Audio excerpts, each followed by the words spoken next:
диспетчер. Да, что случилось? Так, Октябрьская, взрыв по второму пути, машине с 9-го передал. Взрыв? Да, сейчас вся станция в дыму. Все, поняли, вас машина след... Дежурная служба МЧС. Взрыв на станции метро Октябрьская. Вы вышли оттуда? Мы не вышли, мы внутри находимся. Мы поднимались по эскалатору, произошел взрыв.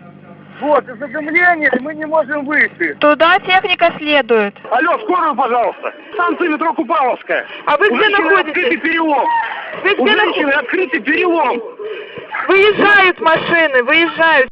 Дежурная служба МЧС. Дежурная служба МЧС, давайте скорую на метро, вход в метро. Тут очень много пострадавших, очень много.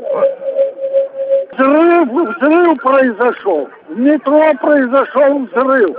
А вам помощь нужна? Мне лично нет. Выехали скорые. Слушаю. Еще 16 машин туда, потому что там взрыв произошел на перроне, все пострадавшие лежат там. И еще там женщина звонили нам со входа напротив ГУМа, там есть вход на Октябрьскую.